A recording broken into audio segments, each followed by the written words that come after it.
Yes, I caved and I bought Crimson Desert. And let me tell you something, it's been like 5 hours that I've been playing this, and I've already been having a blast. On controller, that is. My Boruto controller. But I've seen so many differing opinions about Crimson Desert on the internet. Like, either the story sucks or the control suck, which apparently they fixed like day one, which is really cool. At least the controller's part, right? But so many people have been complaining about how empty and blank the story is, and how Koreans don't know how to write good stories. Do you remember Squid Game? And one thing I want you guys to know about me, I love good storytelling, okay? And so one thing that I'm looking for in a game or in a in a show or a movie, is the story good or is the story interesting? That's another reason why I like to watch Kamen Rider too. You guys need to get on Geets immediately, free on YouTube, not sponsored, shut up. So whenever I get into Crimson Desert, just like many other people, you would expect rich storytelling from this game, right? But you don't at all. The game literally just starts you off in like a big loading screen with like a bunch of cubes floating around like in your face, and like a big beam of light with like a straight ray of light, like just doing that, and then you're just playing as Geralt of Rivia. No, not Geralt of Rivia this time. I haven't played The Witcher, but I know who he is. But this story is actually different from all of the other video game stories that I've ever seen so far as how they tell the story. With other games, you get cutscenes that explain that this faction is against this faction. The Stormcloaks hate the Imperials because the Imperials do not like that Talos is being pushed into the 8 Divines and becoming the 9th Divine, whenever the Aldmeri Dominion is like, no, if you do that, we're just gonna wipe out the Empire. You usually see these types of cutscenes from role-playing games, because you're playing a role in a world that is laid out before you, and it explains these story aspects to you to help you understand, okay, this is the character I'm playing as. I have all the knowledge and all the wisdom about this character that I could ever need, right? But that's where Crimson Desert does it a lot more differently. You just have the loading screen, and then you just jump in. You're a gray main, and then the gray mains get jumped by like the Black Bear Squad or something like that, right? And then the Black Bear Squad kills you. The guy you play as, you haven't even played for like 10 minutes without dying permanently. Or at least so you think. But then you are under the water, and then all of a sudden you're transported into freaking Skypiea from One Piece. What's happening here, right? And then whenever you're up there, there's no explanation at all as to how this technology, all these gears and like the water that's flowing, this weird type of electricity, is it really electricity? I don't know what it is. There's no explanation for any of this technology at all whatsoever. No explanation, period, about it. You just go through it, and then you have to solve a quick puzzle to bring yourself back into Piewell. Or fished up from a fisherman who says that he fished you up out of the river, and now you have to fight two guards who are like, you know, just really, really predatory with interest rates, right? But they don't tell you what the whole, why are those guards so cutthroat with interest rates? Like, what's the difference between like the bandits and the soldiers of Hernand? What's going on here? But then you will see a menu that shows knowledge. And as you play throughout the game, I'll give you a quick example, right? Sometimes you'll see question mark, catch. You catch it. What is it? An orange oak leaf butterfly. Other games would just tell you, catch the butterfly. What this game does to you is it actually forces you to uncover different aspects of this world of Piewell as if you were a baby. Not only are you playing as a character who got a second chance at life, but now you're actually walking through the world, having to learn so many different things about like what the heck is going on here. Here's another example. This is the big reason for why I am making this video, because right now I'm on the quest Man Trapped in the Mire. Right? So someone cut off the horns off of this guy's goat that he was about to sell. And it sucks that I didn't get this recorded, but if you haven't gotten to this quest yet, first of all, you have gotten way too lost in the world. You need to come back to reality. He will tell you that the bandits are after this rock that he had. And he was like, I don't know what the heck I'm gonna do with this rock. Oh, maybe they're after rocks that are falling from the sky. What do you mean? Wait. So there are rocks falling from the sky? Are those rocks falling from those sky islands that you were on? Like whenever you're brought back up there, so that way like you can, I don't know, like restore those arcs or whatever, or like those abysses or I don't know. Are the rocks from there? Are they like meteorites? Like what is the rocks that are falling from the sky? They're not explaining it to you. But what if that's the point? What if this game has a meta story? What would I call a meta story? I don't know if meta story is already a phrase for something, but what I would call a meta story is a story that doesn't tell you what it is. You have to go figure it out. Like sometimes you see in game trailers, unlock the mysteries, uncover and discover your new journey. They'll tell you that in the trailer, but then at the very beginning of the game, like I said earlier, they'll explain why Talos is hated by the Empire. They'll explain why the orcs hate the humans in World of Warcraft. They'll explain all of this stuff. They'll just vomit out on a plate to you and tell you, here, eat this vomit of story. Hey, listen, there's some cake in there, there's some curry in there, there's some turkey in there, there's a Nintendo Switch Joy-Con in there. Don't ask how that happened. Eat it all, and you'll know what it all tastes like. That's what games normally do, but this game, it just forces you to play through the game completely to fully understand what's happening in the world. And like I said, I just got the game. All knowledge is only at 3% for me so far, not including what could potentially come out in DLC. And again, I want to explain this. I love good storytelling. Imagine like this, right? Imagine you have a book, a story, like a storybook. My wife got me this for my anniversary. It's like one of the best cards ever. You open up the card, and the card has a story in it, but it's covered in whiteout. And you have to scrape away the whiteout to see what the words are. One part of the map will allow you to scratch out the whiteout from here and then unlock this sentence, but then you'll have to go across the map to erase the whiteout from this part right here. You have to go all over the map to get rid of all of the whiteout that's covering the story. That's a really different way of telling stories that I have not seen in any video game. I haven't seen it, and I've seen it in I've seen a lot of video games. I almost feel like New World was almost similar to that, like the World of Eternum, which, man, I wish that they didn't shut that game down. I wish that they would have at least had an option for it to be single player only, but anyways. But New World had little places where you would find notes, and those notes would give you details like outlining the lore of like, oh, what were those like crawlers? Like, what's the origin of like those crawler zombie things? Like, right? Like, what's the origin of those?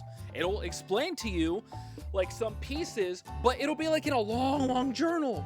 But with this game, it doesn't really have that. I haven't found. Here's the only book I found. The only book I found was a blank book, and I dropped it. It was from that big tower that I had to set free from all the from the goblins or whatever they are. It's the same place where you get this freaking helmet. And if you haven't gotten this, then my gosh, like how thou have fallen astray. But I picked up that book. And I was like, oh, I'm so excited. I get to see like some information. This game gets to give me information, because what if those game reviewers, or what if those like IGN reviewers who gave it a 6 out of 10 because they didn't like how the freaking beta build was, and they weren't rating it for the freaking gamer. Maybe they just didn't see this book. And like the design of the book, like whenever it's like on like the freaking book stand, it has some writing in it, but then you pick it up, it's blank. Like, who has a book open there that's blank and empty, and a bunch of coins all over the place? I mean, for crying out loud, get a piggy bank. So as I go through Crimson Desert, I feel very compelled now to try to find every single tidbit of information as possible to figure out what the heck did that farmer guy mean. Bro, this might be my new Skyrim. And I spent like probably more than 2,000 hours in total between PlayStation 3, PlayStation 4, and then on Steam, Skyrim. And I'm a test lore guy. I love test lore. But dude, also the music in this game. Okay, I was just mainly talking about the story. You're gonna get me on a roll about like my thoughts on this entire game. Like, this ain't a whole review. This is just what I noticed about the story. The story doesn't spoon feed you the plot line. Like, who the heck is this salmon guy that everyone's talking about? Oh, it is the will of Salomon. Is that the god of the world? Like they don't tell us this. It's just you find it out from hearing these people say, oh, as Solomon wills. Oh, this was the will of Solomon. Oh, Solomon strike them down. Okay, I guess this must mean that that's a god. This game forces you to take context clues to figure out what the heck this world is like. This is actual isekai stuff. If any game was an isekai, Crimson Desert is the isekai video game. Because if you were actually isekai'd, guess what? you would be put into a world where you have no idea what's going on. Whenever you're isekai'd, you don't have a cutscene that explains to you, by the way, now you're in a world where dragons and dragonborns are fighting between each other, and this and that and the third, and you gotta kill this dragon because this dragon keeps on bringing back all the other dragons that haven't been awakened for 500 years, and there's also a dragon underground that nobody has ever seen because that wasn't coded in the freaking game. More Tesla stuff, sorry. So if you get isekai'd, you're not gonna know what's happening. You're not gonna know the story of everything. You're not gonna know the right wing or the left wing of the politics. You're not gonna understand the religious doctrines between this religion and that religion. You're not even gonna think that there's gonna be a religion in the world anymore unless there is like a church that tells you, okay, this world has religion. This town has flyers that says hail to the king, so this is a kingdom, not a democracy. So if you were isekai in real life, you would have to figure things out as you wander this new world that you're in. That's what Crimson Desert does. That's how Crimson Desert tells its story. It forces you and I to play and to think about the place where we're at. If that's not a different type of good storytelling, I don't know what is. Because it's not storytelling, it's story traveling. You're traveling through this world, unlocking the different pieces of information, or what this game calls knowledge, and you're figuring out all the different things about this world, like what makes this person tick, what makes this person tick. Why did that person have a key? I saw someone criticize like the homeless guy had a key to somewhere. Well, eventually, whenever you go into the storyline, it goes inside of like a potion room, and then that potion room opens up like a freaking big portal, and then that's where you learn how to like fly and stuff. What is this game? I don't know. I don't freaking know, dude. Imagine there being a shout in Skyrim where after you do Whirlwind Sprint, you can pause it and you can switch to a different shout that just gives you wings, and then like the velocity that you're traveling forward allows you to make wings. Turn that into a mod. Pretty please. And I'm not talking about airplane mods, okay? Because if you just make an airplane mod, you might as well put JJ the jet plane in there, okay? And so many people have said that this game takes a long time for you to actually enjoy. I found that somewhat to be the case for keyboard, but then I plugged in my controller. However, I understand that like a lot of PC players play only on keyboard and mouse, and they do not have a controller. So I understand like there will be like that friction there, right? But playing with controller, maybe I'm just relishing in the fact that I'm in a fixed build of the game. Overall, I think that if you want a story that actually immerses you, this is the game for that.